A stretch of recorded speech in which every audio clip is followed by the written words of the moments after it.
हो आप सब? उम्मीद करती सभी बच्चे एकदम मस्त झकास और जबरदस्त यहाँ पे होंगे। तो कंट्रोलिंग चैप्टर जो है इसका बोर्ड बूस्टर का लेक्चर आप सभी के सामने लेकर आ चुकी हूँ। इस चैप्टर की बात करें तो भाई इसको 30 मिनट्स भी काफी ज्यादा हो गए, इससे कम में ही हम इसको यहाँ पे कंप्लीट कर देंगे। कंट्रोलिंग में मोटे मोटे 3 इंपॉर्टेंट क्वेश्चन है जो एग्जाम में पूछे जाते हैं। या तो क्वेश्चन आ सकता है on the importance of controlling, जिसपे जनरली वर्ड यूज किया जाता है कि controlling is an indispensable function of management, explain. दूसरा जो क्वेश्चन रिपीटेटिवली आता है कंट्रोलिंग के प्रोसेस के ऊपर आ सकता है, उसके ऊपर केस स्टडी भी बनकर आ सकता है कि आइडेंटिफाई द फंक्शन और उसका प्रोसेस बताओ, आगे के स्टेप्स बताओ, कौन से स्टेप्स परफॉर्म्ड है वो बताओ। इस तरीके के क्वेश्चंस उसके ऊपर भी आ सकता है।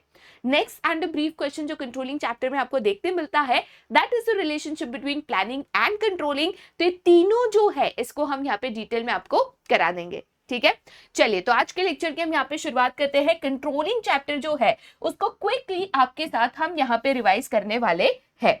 अब कंट्रोलिंग की बात करूं तो उसपे meaning, importance, process, relationship between planning and controlling सब कुछ हम यहाँ पे कवर करा देंगे। बट सबसे पहले फोकस करते हैं on the concept of controlling और the meaning of controlling. So what do you mean by controlling? Controlling का मतलब एग्जैक्टली यहाँ पे क्या होता है ये जानना जरूरी है। तो मैं अगर कंट्रोलिंग की बात करती हूँ, कंट्रोलिंग करने के लिए दो कंसेप्ट समझना जरूरी है।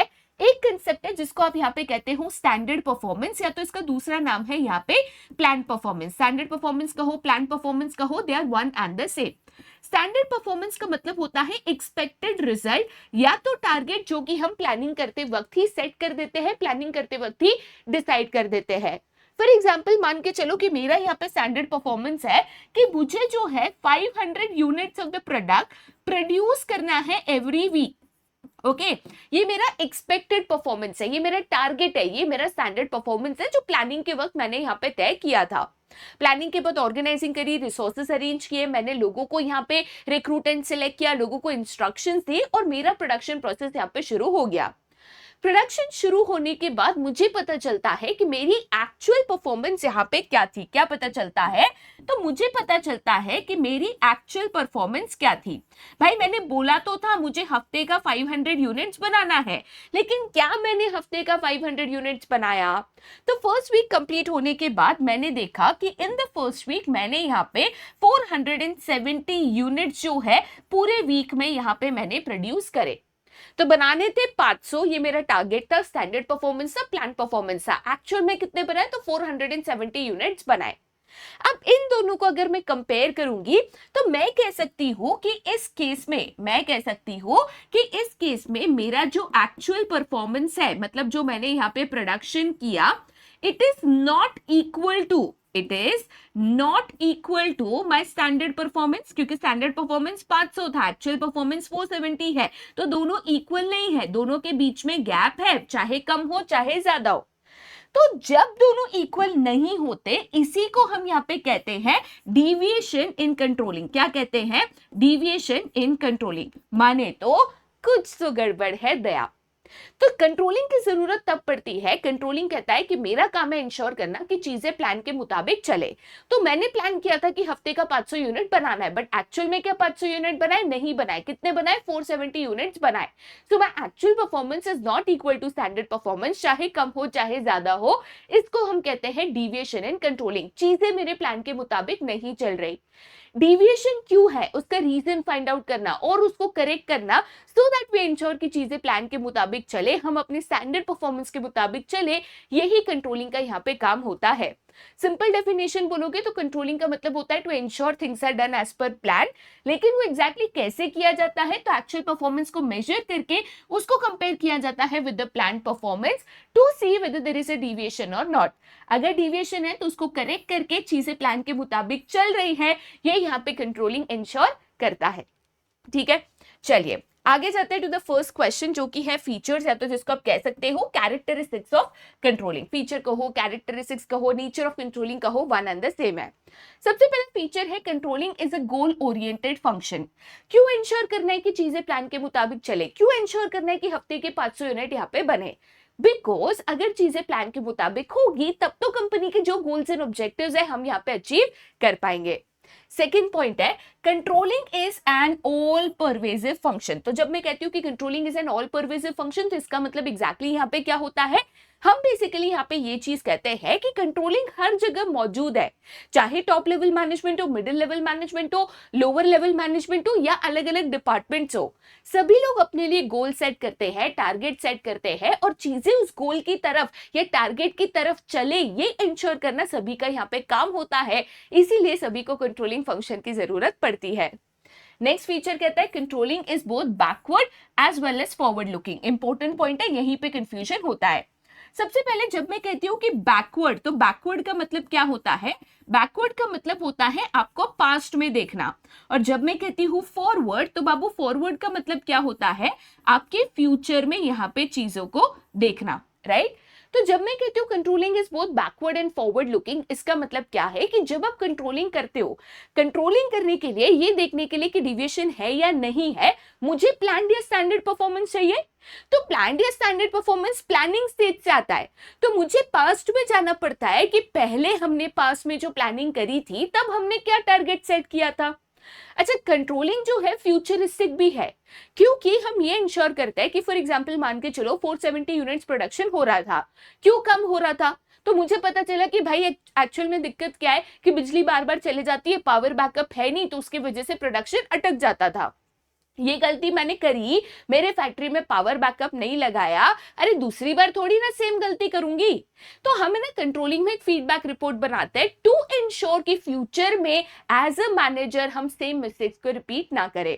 इसलिए कंट्रोलिंग में पास्ट में भी देखना पड़ता है और फ्यूचर के बारे में सोचना भी पड़ता है। That is why controlling is both backward and forward looking function. Last feature है that is controlling is a continuous function. Controlling को हम कंटिन्यूअस फंक्शन यहाँ पे क्यों कहते हैं? बिकॉज कंट्रोलिंग जो है इसकी जरूरत थ्रू आउट द ईयर पड़ती है। ऐसा नहीं कि काम शुरू होगा तभी कंट्रोलिंग चाहिए, स्टार्ट में ही कंट्रोलिंग चाहिए, एंड में ही कंट्रोलिंग चाहिए, नो। जब तक काम चलते रहता है कॉन्स्टेंटली चेक करते रहना पड़ता है चीजें सही हो रही है, नहीं हो रही है, प्लान के मुताबिक हो रही है, नहीं हो रही है, डिविएशन तो नहीं है। इसीलिए इसको एक कंटिन्यूअस फंक्शन यहाँ पे माना जाता है। ठीक है, चलिए आगे चलते टू द नेक्स्ट क्वेश्चन, जो कि है आपका यहाँ पे इंपॉर्टेंस ऑफ कंट्रोलिंग। इसको आप सिग्निफिकेंस ऑफ कंट्रोलिंग भी यहाँ पे कह सकते हो। सबसे पहला पॉइंट ऑफ इंपॉर्टेंस है controlling helps in achieving organisational goals. तो जैसे मैंने आपको बताया कंट्रोलिंग इंश्योर करता है कि चीजें प्लान के मुताबिक चले। बट ऐसा क्यों? क्योंकि अगर चीजें प्लान के मुताबिक चलेगी, अगर डिविएशंस नहीं होंगे, हम उसको कॉन्स्टेंटली करेक्ट करते रहेंगे, चांसेस की कंपनी की गोल्स एंड ऑब्जेक्टिव्स अचीव होंगे वो काफी यहाँ पे बढ़ जाते हैं। नेक्स्ट इंपॉर्टेंस कहता है कि controlling also helps in judging the accuracy of the standards. इसका मतलब यहाँ पे क्या है? काफी बार ऐसे होता है कि प्लानिंग करते वक्त जो हम स्टैंडर्ड परफॉर्मेंस है, तो हम टारगेट जो सेट करते हैं वही गलत सेट कर देता है कि भाई मैंने यहाँ पे जो प्लान किया तब मैंने जो टारगेट सेट कर दिया वही बहुत ज्यादा या बहुत कम सेट कर दिया। तो इसकी वजह से भी चीज होती है कि कंट्रोलिंग करते वक्त हमें पता चलता है, फॉर एग्जांपल मेरा टारगेट था 1000 यूनिट, कभी 470 बन रहा है, कभी 490 बन रहा है, कभी 500 बन रहा है, कभी 495 बन रहा है। तो मैंने बोला भाई ये 50% भी नहीं बन रहा है। जब चीजें देखी परखी समझी तो ये पता चला कि हमारी उतनी प्रोडक्शन कैपेसिटी नहीं है कि हम हफ्ते का 1000 यूनिट बना सके, हमने टारगेट ही गलत सेट कर दिया था। तो ऐसे टाइम पे टारगेट्स को सही करने के लिए भी कंट्रोलिंग काफी ज्यादा मदद करता है। नेक्स्ट है making efficient use of resources, ensuring कि हमारे रिसोर्सेज वेस्ट ना हो।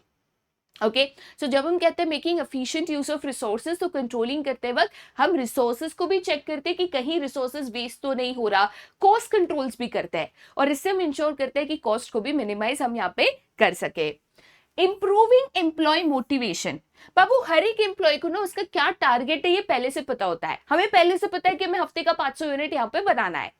सिंस टारगेट ऑलरेडी पता है, एम्प्लॉयज को मालूम है कि इसी के बेसिस पे मेरे को और मेरे परफॉर्मेंस को जज किया जाएगा, एम्प्लॉयज मोटिवेट हो जाते हैं कि भाई ये मेरा टारगेट है, मेरे को इतना करना है, मेरे को इतनी मेहनत यहाँ पे करनी है। नेक्स्ट है ensures the order and discipline. ये भी इंश्योर करना कि कंपनी में ऑर्डर एंड डिसिप्लिन यहाँ पे मेंटेन रहे। कहीं पे भी कोई गड़बड़ घोटाला होता है तो तुरंत चेक होता है, तो लोगों का यहाँ पे टाइम पास करना, चीजें में गफला करना, ये चीजें भी ना हो, आप कंट्रोलिंग के द्वारा यहाँ पे इंश्योर कर सकते हो। Last but not the least facilitates coordination in action. Controlling जो है कोऑर्डिनेशन इन एक्शन इंश्योर करता है, सभी लोग मिलकर एक गोल की तरफ काम करें, ये यहाँ पे इंश्योर करता है। ठीक है, चलिए आगे चलते बेटा फिर to the next question, that is the relationship between planning and controlling.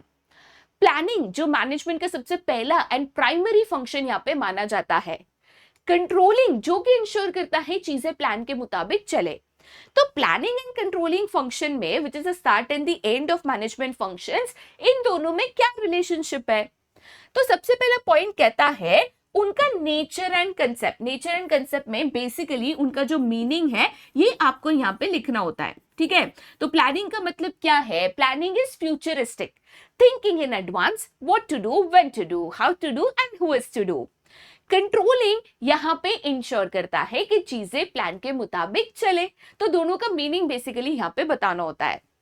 Second point कहता है कि both are interdependent and interlink, मतलब दोनों एक दूसरे से कनेक्टेड है और एक दूसरे से डिपेंडेंट है। फॉर एग्जाम्पल मान के चलो आपको प्लानिंग करनी है, प्लानिंग आपने कर ली बट कंट्रोलिंग नहीं करोगे तो प्लानिंग करके कुछ फायदा है? मतलब मैंने सोचा ये करेंगे, हफ्ते का 500 यूनिट बनाएंगे, बट वो हो रहा है नहीं हो रहा है चेक ही नहीं किया, तो बेटा प्लानिंग करके कोई मतलब है क्या? अच्छा, प्लान ही नहीं बनाते, टारगेट ही सेट नहीं करते, स्टैंडर्ड परफॉर्मेंस से नहीं बनाते, कंट्रोलिंग कर पाओगे क्या? कंट्रोलिंग करने के लिए आपको ये देखना होता है whether the actual performance is equal to standard performance or not, but standard performance ही नहीं है तो डिविएशन है, चीजें सही हो रही है नहीं हो रही है कैसे पता करोगे? तो दोनों एक दूसरे पे डिपेंडेंट है। प्लानिंग करोगे तो कंट्रोलिंग करना जरूरी है, कंट्रोलिंग बिना प्लानिंग के हो नहीं सकता, ठीक है। नेक्स्ट पॉइंट कहता है planning and controlling both are backward and forward looking. मैंने अभी बताया बैकवर्ड का मतलब looking in the past, forward का मतलब thinking about future. Planning futuristic है, आने वाले कल के बारे में सोचता, what to do, when to do, how to do and who is to do, correct है। लेकिन प्लानिंग बैकवर्ड लुकिंग कैसे है? बाबू जब भी हम नए प्लान बनाते हैं ना, नया प्लान बनाने से पहले लास्ट टाइम हमने प्लान किया था उसमें क्या गलती हुई थी, क्या मिस्टेक्स हुई थी, हम चेक करते हैं। लास्ट टाइम मैंने गलती कर दी थी, मैंने 1000 यूनिट पर वीक का टारगेट सेट कर दिया था जो कि बहुत ज्यादा था, इस बार सेम गलती थोड़ी करूंगी। लास्ट टाइम क्या मिस्टेक्स हुई थी, पास्ट मिस्टेक्स देखूंगी, इस बार उसको प्लानिंग में नहीं दोहराऊंगी। कंट्रोलिंग तो बैकवर्ड एंड फॉरवर्ड लुकिंग है, ऑलरेडी समझा चुकी, ठीक है।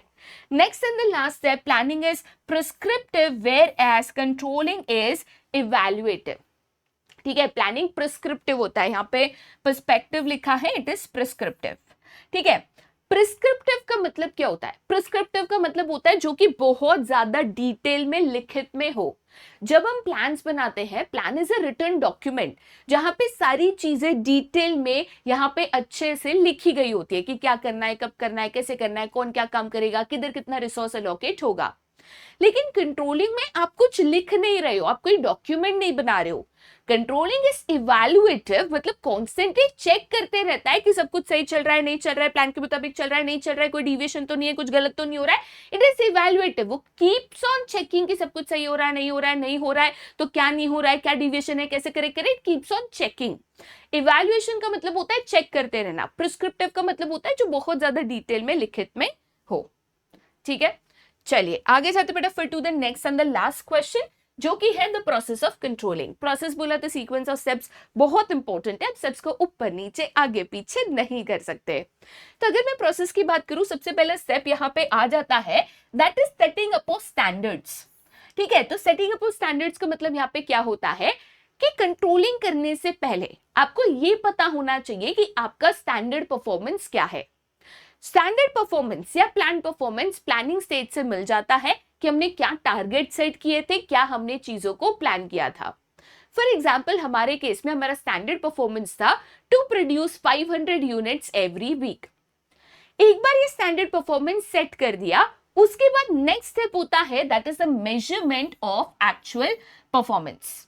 चलो मेरे से एक्सपेक्टेड है या हमने स्टैंडर्ड परफॉर्मेंस सेट किया कि मुझे हफ्ते का 500 यूनिट बनाना है, बट क्या उतना बना या नहीं ये चेक तो करना पड़ेगा। तो जब एक्चुअल प्रोडक्शन शुरू होता है डायरेक्टिंग स्टेज पे, उसके बाद हम मेजर करना शुरू करते हैं कि फर्स्ट वीक में कितना प्रोड्यूस हुआ, सेकंड में कितना हुआ, थर्ड में कितना हुआ, फोर्थ में कितना हुआ। फॉर एग्जाम्पल मैं कहती हूं कि ऑन एन एवरेज हम यहाँ पे 450 यूनिट्स पर वीक बना रहे हैं, करेक्ट। तो ये हुआ मेरा एक्चुअल परफॉर्मेंस। अब होता है दोनों का यहाँ पे कंपैरिजन। मेरा स्टैंडर्ड परफॉर्मेंस था मुझे हफ्ते का 500 यूनिट बनाना है, मेरा एक्चुअल परफॉर्मेंस है कि मैं ऑन एन एवरेज हफ्ते के सिर्फ 450 यूनिट्स बना रही हूं, मतलब दोनों इक्वल नहीं है। अच्छा, यू नीड टू रिमेंबर कि इवन अगर एक्चुअल परफॉर्मेंस 600 यूनिट होता तो भी दोनों इक्वल नहीं है। इक्वल नहीं है मतलब there is a deviation in controlling. अच्छा, डिविएशन सारे करेक्ट करना जरूरी नहीं होता है। फॉर एग्जाम्पल मान के चलो 500 यूनिट टारगेट था, मैं 499 बना रही हूँ, 501 बना रही हूँ, तो ऐसे थोड़ी कि एक यूनिट कम ज्यादा हो रहा है तो उधर करेक्ट करने आप बैठ जाओ। नो, तो डिविएशन को करेक्ट करना चाहिए या नहीं करना चाहिए, इसके लिए दो टेक्निक्स का यहाँ पे इस्तेमाल होता है। एक जिसको हम कहते हैं क्रिटिकल पॉइंट कंट्रोल, अच्छा इसके ऊपर सेपरेट क्वेश्चन भी आ सकता है, हाँ। एंड दूसरा जिसको हम यहाँ पे कहते हैं मैनेजमेंट बाय एक्सेप्शन, MBE इसको यहां पे कहा जाता है। इसका मतलब क्या होता है? क्रिटिकल पॉइंट कंट्रोल फोकस करता है ऑन KRS, की रिजल्ट एरियाज। फॉर एग्जाम्पल मान के चलो आप शर्ट का प्रोडक्शन कर रहे थे, आपको बनाना था येलो शर्ट, और शर्ट की जो पैकेजिंग मटेरियल थी आपने कहा था कि स्काई ब्लू कलर का बॉक्स होगा सारे शर्ट्स का और उसमें हम शर्ट को पैक करेंगे। अब हुआ यूं कि जब बॉक्सेस तैयार होकर आए तो स्काई ब्लू के बदले वो थोड़े से डार्क ब्लू हो गए। ओके, मतलब कलर जो सोचा था उससे थोड़ा सा डार्क हो गया। अच्छा, बॉक्स का कलर डार्क हो गया तो ऐसा थोड़ी है कि मार्केट में मेरा शर्ट नहीं बिकेगा, लोग बॉक्स देख के थोड़ी ना शर्ट खरीदते हैं। तो बॉक्स के कलर में डिविएशन होना ये मेरे लिए इतना ज्यादा मायने नहीं रखेगा। बट वहीं अगर शर्ट का कलर चेंज हो गया होता, शर्ट की क्वालिटी खराब हो गई होती, शर्ट की फिनिशिंग खराब हो गई होती, तो वो मेरे लिए की रिजल्ट एरिया था, क्योंकि वो मेरे बिजनेस पे इमीडिएट इंपैक्ट करेगा। तो क्या डिविएशन की रिजल्ट एरिया में है? अगर हाँ तो तुरंत कंट्रोल करो। क्या डिविएशन नॉन की रिजल्ट एरियाज में है? अगर हाँ तो उसको इग्नोर कर सकते हो। ये कौन कहता है? Critical point control. Second method है that is management by exception. Management by exception यहां पे क्या कहता है? मैनेजमेंट बाय एक्सेप्शन कहता है if you try to control everything you will end up controlling nothing. तो अगर मान के चलो कि मेरा 500 यूनिट का टारगेट है, हम है ना इसमें डिविएशन लिमिट सेट कर देते हैं। फॉर एग्जांपल मेरा डिविएशन लिमिट है 10%, कि 10% ऊपर नीचे चल जाता है। तो अगर मेरा प्रोडक्शन 495 से 505 यूनिट्स के बीच में हो रहा है, कभी 495, कभी 497, कभी 502, कभी 501, कोई दिक्कत नहीं है। बट अगर 10% से ज्यादा ऊपर नीचे हो गया, अगर मेरा प्रोडक्शन 450 हो रहा है, 400 हो रहा है, 550 हो रहा है, 600 हो रहा है, तो प्रॉब्लम है। तब जाकर हम इसको करेक्ट करेंगे। तो 10% ऊपर नीचे तक चल जाता है।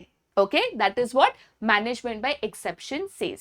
तो ये दोनों टेक्निक का इस्तेमाल किया जाता है टू अंडरस्टैंड कि क्या डिविएशन को इमीडिएट करेक्शन की जरूरत है या फिर नहीं। अगर है तो नेक्स्ट स्टेप आता है that is taking corrective measures, जहां पे हम फाइंड आउट करते हैं कि भाई डिविएशन क्यों है। जैसे हमारे केस में डिविएशन का रीजन था कि बिजली चले जाती थी और पावर बैकअप नहीं था, तो हम उसको करेक्ट करते हैं कि चलो ठीक है ये दिक्कत है, तो हम पावर बैकअप, डीजल जनरेटर्स ये यहाँ पे इंस्टॉल कर देते हैं, right. And the last is feedback in controlling. Controlling करते वक्त करेक्टिव एक्शन लेने के बाद एक फीडबैक रिपोर्ट तैयार किया जाता है। फीडबैक रिपोर्ट में डिटेल्ड में क्या प्रॉब्लम था, क्या डिविएशन था और उसको कैसे करेक्ट किया गया ये मेंशन किया जाता है, सो दैट फ्यूचर में एज अ मैनेजर जब भी आप प्लान करो तो ये डिविएशंस आपके लिए यहाँ पे रिपीट ना हो। एक चीज को हमेशा याद रखिएगा, डिविएशंस दो तरीके के हो सकते हैं, पॉजिटिव एंड नेगेटिव। अगर आपका actual performance is more than standard performance, for example आपका टारगेट था 500 यूनिट्स पर वीक, आपने एक्चुअल प्रोडक्शन किया 600 units per week, it is a positive deviation. अगर आपका टारगेट था 500 यूनिट्स पर वीक, आपने उससे कम बनाया 400 units per week, it is a negative deviation.